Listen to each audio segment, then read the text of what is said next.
Bienvenidos a nuestro podcast La Biblia en un año, episodio 34. El tema de hoy, 3 tipos de victoria en tu vida. Vamos a ver cuáles son esos tipos de victoria que podemos tener en nuestra vida, en este tiempo donde estamos ejercitándonos para la eternidad. Bueno, que podamos dedicar este tiempo a esta disciplina espiritual que es tan importante, la de la lectura de la palabra, la del estudio de la palabra de Dios, donde esta palabra, que es la luz que ilumina mi camino, nos llena de fuerza, de poder. Y en este ejercicio que estamos haciendo para la eternidad, podemos empezar a crecer y a fortalecernos nuestra vida espiritual. Bueno, vamos a ver cuáles son esos 3 tipos de victoria que podemos tener en nuestra vida. José Enríquez fue uno de los 33 miembros que quedaron atrapados a 700 metros, o sea, a 2.300 pies bajo tierra, cuando se derrumbó una sección de la mina de cobre de San José en el norte de Chile. Eso fue en el 5 de agosto del 2010. Durante 17 días, todos los intentos de rescate fracasaron. No había ningún signo de vida en la mina de San José. Los mineros atrapados tenían comida suficiente para 3 días y un poco de agua potable. Afrontaron la perspectiva de una muerte agónica por inanición. Entrevisté a José Enríquez y a su esposa Blanca en HTV, dice el pastor Nicky. Me contó cómo oraron a Dios para que se produjera un milagro. Describió el momento de aquel 22 de agosto en el que una perforadora atravesó la pared del túnel donde los hombres estaban atrapados. Martillaron la perforadora con barras de hierro, la pintaron, escribieron muchos mensajes sobre ella. Solo uno permaneció en la perforadora mientras volvía a la superficie.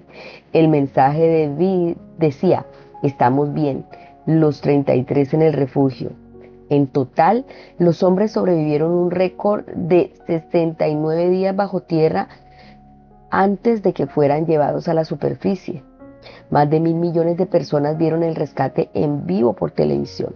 Hubo escenas extraordinarias en las que todos celebraron una maravillosa victoria.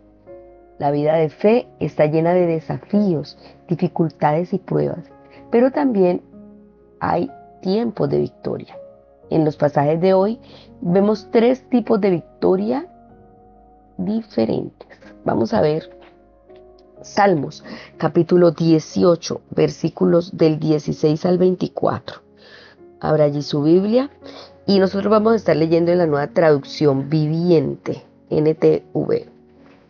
Salmos 18, del 16 al 24. Dice así: Él extendió la mano desde el cielo y me rescató. Me sacó de aguas profundas. Me rescató de mis enemigos poderosos, de los que me odiaban y eran demasiado fuertes para mí. Me atacaron en un momento de angustia, pero el Señor me sostuvo. Me condujo a un lugar seguro, me rescató porque en mí se deleita. El Señor me recompensó por hacer lo correcto, me restauró debido a mi inocencia, pues he permanecido en los caminos del Señor. No me he apartado de mi Dios para seguir el mal. He seguido todas sus ordenanzas, nunca he abandonado sus decretos. Soy intachable delante de Dios. Me he sostenido delante del pecado, me he abstenido delante del pecado. El Señor me recompensó por hacer lo correcto. Él ha visto mi inocencia. Y el primer tipo de victoria que vemos aquí en este salmo es la victoria sobre tus enemigos. David se enfrentó a muchas batallas en tu vida. Fue rodeado por sus enemigos, los cuales eran demasiado fuertes para él. Aún así, no eran lo suficientemente fuertes para Dios. Dios rescató de aquellos que eran demasiado fuertes para él y lo llevó a un lugar espacioso. Él dice: me salvó porque me amaba. Si ahora mismo estás en un lugar espacioso, acuérdate de darle las gracias a Dios por ello. Si no lo estás, clama a Dios para que te rescate. Si alguno de tus familiares o amigos está pasando por dificultades en la actualidad, ora a Dios para que les lleve a ese lugar espacioso. Vamos a orar, creyendo que Dios tiene el poder para rescatarnos de nuestros enemigos. Entre allí al gimnasio espiritual. Dedique este tiempo a ejercitarse más y más. Amado Señor, en este momento estamos delante de ti con un corazón humillado y llenos de fe, confianza y seguridad en tu poder. Creemos que tú eres el único que puede rescatarnos y llevarnos a lugares espaciosos. Quiero darte gracias por las veces que me has sacado de aguas profundas. Gracias por las veces que me has rescatado y me has llevado a ese lugar espacioso a descansar. Hoy oro, Señor, por cada persona que está atravesando por situaciones adversas, por dificultades, que siente que las aguas profundas les están ahogando por enfermedades, dificultades, pruebas, Señor, angustias, situaciones difíciles en su economía, en su familia, Señor, aún situaciones dentro de sí mismos, con su carácter, luchas consigo mismos, Señor. Ruego, por favor, que traigas libertad y que les rescates y les lleves a un lugar espacioso. En el nombre de Jesús. En el nombre de Jesús de Nazaret.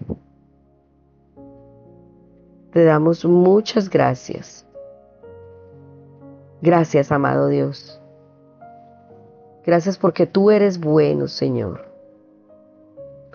Tú eres bueno y para siempre es tu fidelidad y tu misericordia. Gracias, amado Señor, porque siempre nos libras, nos escuchas y nos salvas. Ahora vamos a leer Mateo 22. Vamos desde el verso 15 hasta el verso 46. Recuerden que estamos leyendo en Nueva Traducción Viviente. Dice así Mateo 22, 15, los impuestos para el César. Entonces los fariseos se juntaron para tramar cómo hacer que Jesús cayera en la trampa de decir algo por lo cual pudiera ser arrestado. Enviaron a algunos de sus discípulos junto con los partidarios de Herodes a buscarlo. Maestro, dijeron, sabemos lo honesto que eres, enseñas con verdad el camino de Dios, eres imparcial y no tienes favoritismos. Ahora bien, dinos qué piensas de lo siguiente, ¿es correcto que paguemos impuestos al César o no? Pero Jesús conocía sus malas intenciones. Hipócritas, dijo, ¿por qué intentan atraparme? Veamos, muéstrenme la moneda que se usa para el impuesto. Cuando le entregaron una moneda romana, les preguntó, ¿a quién pertenecen la imagen y el título grabados en la moneda? Al César, contestaron. Bien, dijo, entonces den al César lo que pertenece al César y den a Dios lo que pertenece a Dios. Su respuesta los dejó asombrados y se marcharon. Discusión acerca de la resurrección. Ese mismo día se acercaron a Jesús algunos saduceos, líderes religiosos que dicen que no hay resurrección después de la muerte. Le plantearon la siguiente pregunta. Maestro, Moisés dijo, si un hombre muere sin haber tenido hijos, su hermano debe casarse con la viuda y darle un hijo para que el nombre del hermano continúe. Ahora bien, supongamos que había 7 hermanos. El mayor se casó y murió sin dejar hijos. Entonces su hermano se casó con la viuda. El segundo hermano también murió y el tercero se casó con ella. Lo mismo sucedió con los 7. Por último, la mujer también murió. Entonces dinos, ¿de quién será la esposa en la resurrección? Pues los 7 estuvieron casados con ella. Jesús contestó, el error de ustedes es que no conocen las Escrituras y no conocen el poder de Dios. Pues cuando los muertos resuciten, no se casarán ni se entregarán en matrimonio. En este sentido, serán como los ángeles del cielo. Ahora bien, en cuanto a si habrá una resurrección de los muertos, ¿nunca han leído acerca de esto en las Escrituras?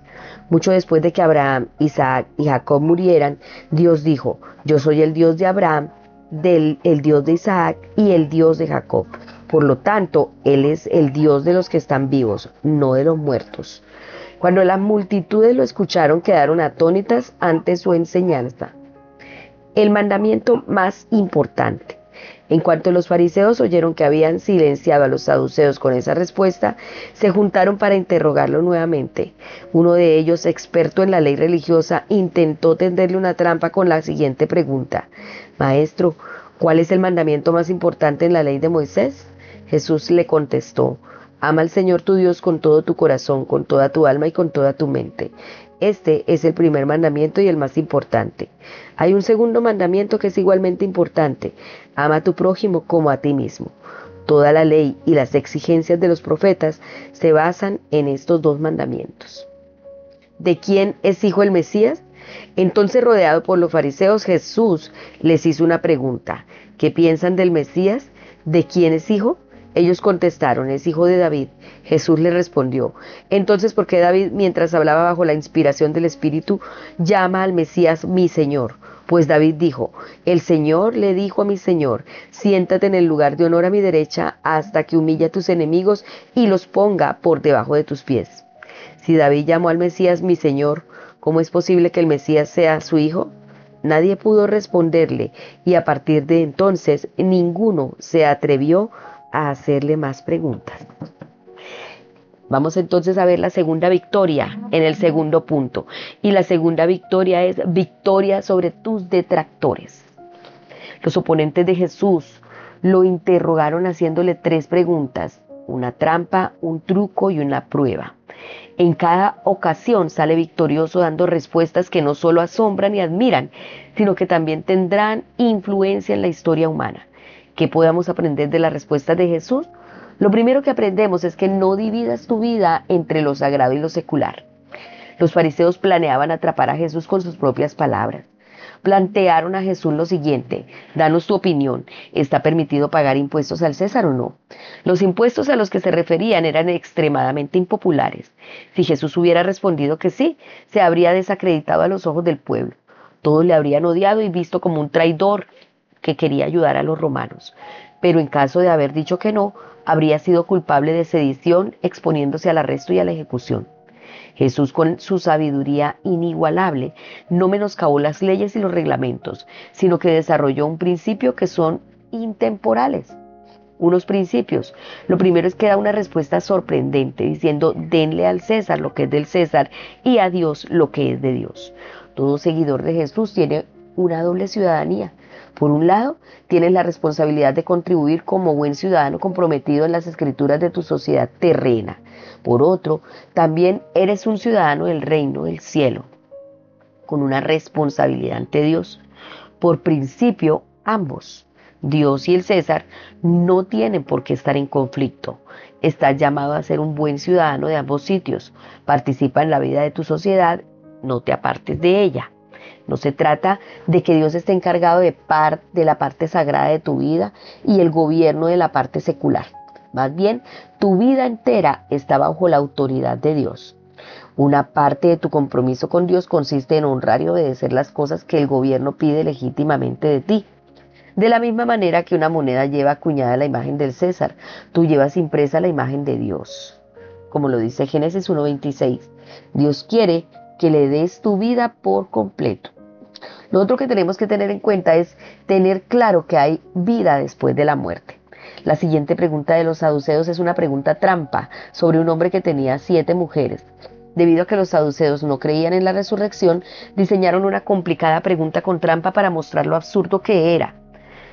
Ahí en Mateo 22, del 23 al 28. Jesús responde, andan equivocados porque desconocen las Escrituras y el poder de Dios. Jesús usa el Pentateuco, los 5 primeros libros de la Biblia, que eran por los que se guiaban los saduceos, para mostrar que Dios no es Dios de muertos, sino de vivos. Lo hace citando las palabras de Dios a Moisés en la zarza ardiente en Éxodo 3:6, cuando le dijo, soy el Dios de Abraham, de Isaac y de Jacob.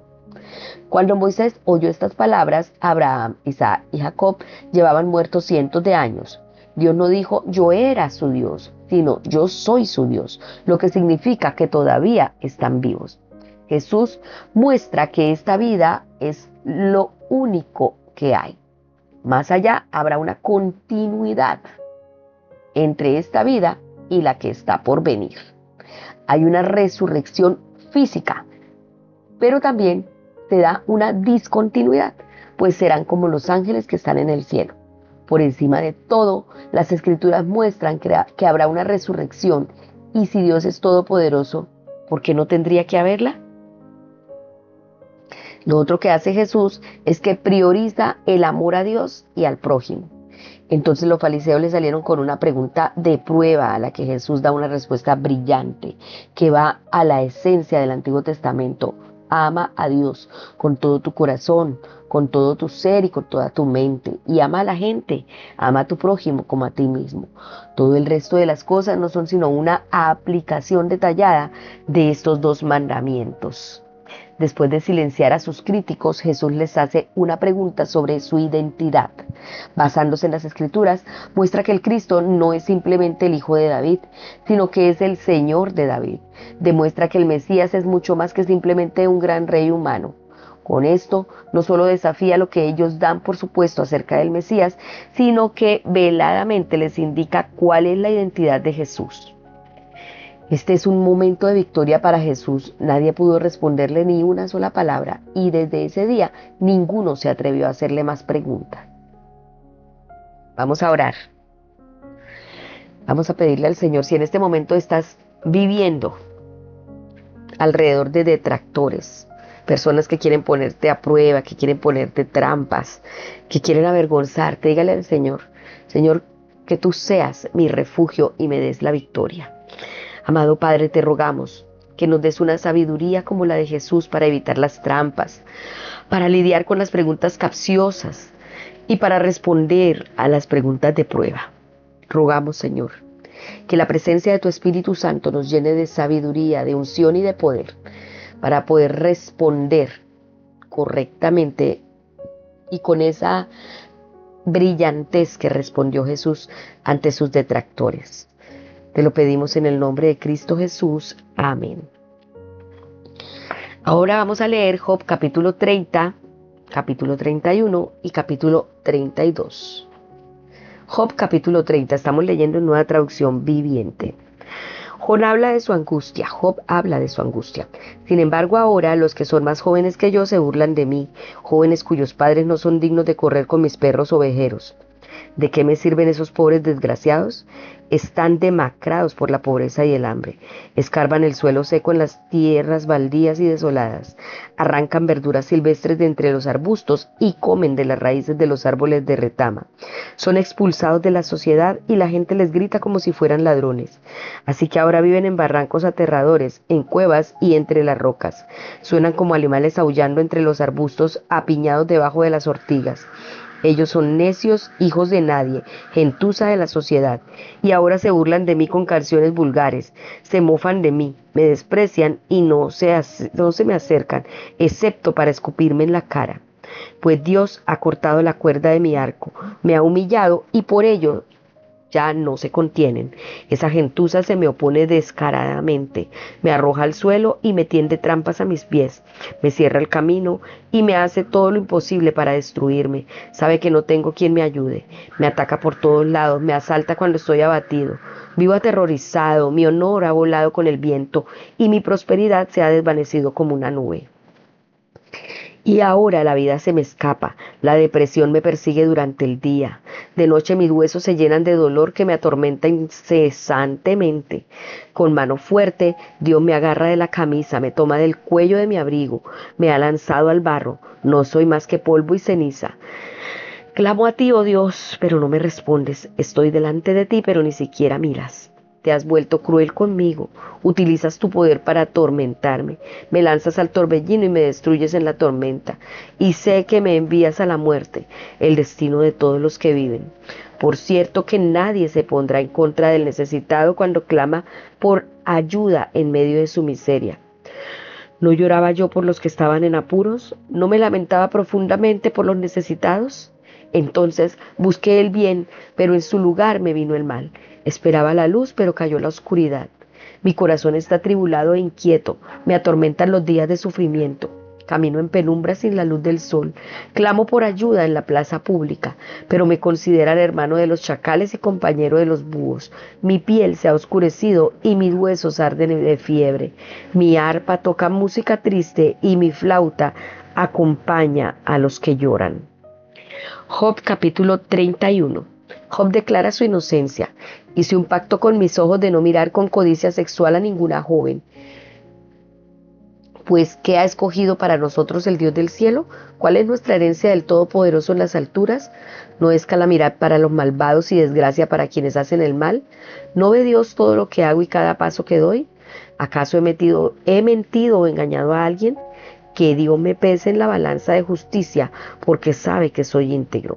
Si me he desviado de su camino, o si mi corazón ha codiciado lo que vieron mis ojos, o si soy culpable de cualquier otro pecado, entonces que otro coma las cosechas que he sembrado, que todo lo que planté sea desarraigado. Si mi corazón ha sido seducido por una mujer, o si he codiciado a la mujer de mi prójimo, entonces que mi esposa sirva a otro hombre, y que otros hombres se acuesten con ella. Pues la codicia sexual es un pecado vergonzoso, un delito que debería ser castigado. Es un fuego que arde todo el camino hasta el infierno, arrasaría con todo lo que poseo. Si he sido injusto con mis siervos o con mis siervas cuando me han presentado sus quejas, ¿cómo podría enfrentarme con Dios? ¿Qué podría decir cuando Él me interrogara? Pues Dios me creó tanto a mí como a mis siervos, nos formó a ambos en el vientre. ¿He rehusado ayudar al pobre o he acabado con las esperanzas de las viudas? ¿He sido tacaño con mi comida o me he negado a compartirla con los huérfanos? No. Desde la niñez he cuidado a los huérfanos como un padre, y toda mi vida me he ocupado de las viudas. Cuando veía sin vestido a los que no tienen hogar y a los necesitados sin nada que ponerse, ¿acaso no me alababan por darles ropas de lana para combatir el frío?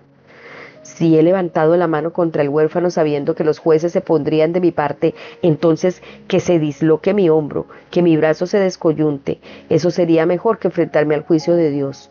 Si la majestad de Dios está en mi contra, ¿qué esperanza queda?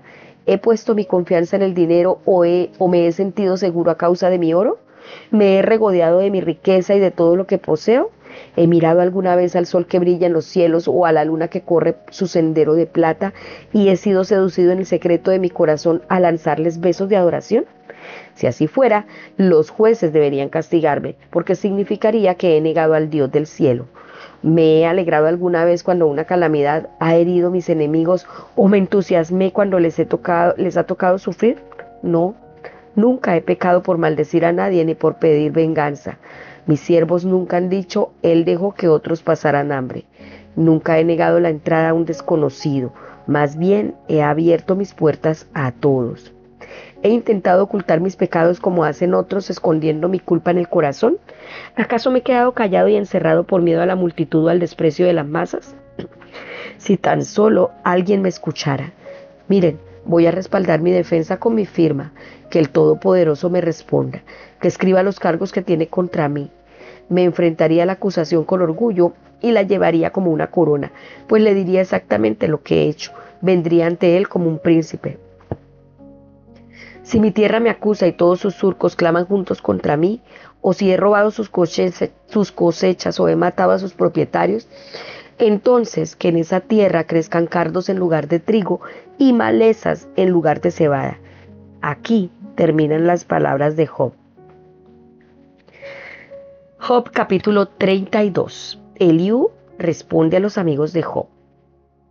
Los tres amigos de Job no quisieron responderle más porque él insistía en su inocencia. Entonces Eliú, hijo de Baraquel, el busita del clan del Ram, se enojó porque Job no quería admitir que había pecado y que Dios tenía razón cuando lo castigó. También se enojó con los tres amigos de Job porque al no lograr refutar los argumentos de Job, hacían parecer que Dios estaba equivocado. Eliú había esperado que los demás hablaran con Job porque eran mayores que él, pero cuando vio que ellos ya no tenían respuesta, habló con enojo. Eliú, hijo de Baraquel el busita, dijo: yo soy joven y ustedes ancianos, por eso me contuve de decirles lo que pienso. Me dije, los que tienen más edad deben hablar porque la sabiduría viene con los años. Sin embargo, hay un espíritu dentro de las personas, el aliento del Todopoderoso en ellas que las hace inteligentes. No siempre los ancianos son sabios, a veces las personas de edad no comprenden la justicia. Así que escúchenme y déjenme decirles lo que pienso. He esperado todo este tiempo prestando mucha atención a sus argumentos, observando cómo buscaban a tientas las palabras.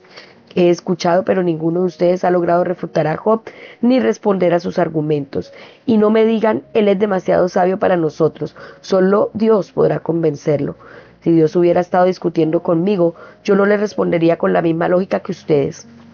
Ustedes se sientan ahí desconcertados sin nada más que decir. ¿Seguir esperando ahora que se han quedado callados? ¿Permanecer en silencio yo también? No, sino que daré mi opinión y expresaré lo que pienso, pues estoy lleno de palabras contenidas y el espíritu que hay en mí me obliga a hablar. Soy como un barril de vino sin respiradero, como un cuero de vino a punto de estallar. Tengo que hablar para encontrar alivio. Así que déjeme dar mis respuestas. No haré favoritismos ni intentaré adular a nadie, pues si intentara usar la adulación, pronto mi creador me destruiría. Vamos a ver el tercer punto, que es el tercer tipo de victoria en nuestra vida. Y el tercer tipo es la victoria sobre la tentación. El libro de Job demuestra de una vez por todas que el pecado y el sufrimiento no están necesariamente en conexión directa con el pecado personal o la falta de pecado. Todo lo que el libro de Job quiere enseñar es que aunque Job no fuera perfecto, no fue su pecado lo que causó su sufrimiento. Job era un hombre recto e intachable que temía a Dios y vivía apartado del mal. Job sabía que a pesar de las acusaciones de sus amigos, su conciencia estaba completamente limpia. Era como si lo hubieran llevado a juicio teniendo que responder a los cargos de su acusador desde el banquillo. En el pasaje de hoy, Job hace su defensa. La vida de Job fue un ejemplo, una inspiración y también un reto. Es una maravillosa imagen de una vida de santidad y justicia. Vemos aquí en Job algo importante que debemos también tener nosotros ante la tentación. Mantente puro. Él dijo, me he impuesto la norma de no codiciar ni siquiera a las solteras. No fue seducido en su corazón por el adulterio. Se dio cuenta de que el adulterio sería como un incendio destructor que destruiría todo lo que tengo, dijo. También evita el materialismo. No basó su confianza en las riquezas, a pesar de toda la fortuna que poseía. Tampoco puso su esperanza en el oro puro diciendo, tú eres mi seguridad. De nuevo, su corazón no había sido secretamente seducido. También vemos a Job aquí en un punto bien importante y es ama a tu enemigo. Resistió la tentación de odiar a sus enemigos. No se alegró cuando sus enemigos pasaron dificultades, la cual es una tentación muy poderosa.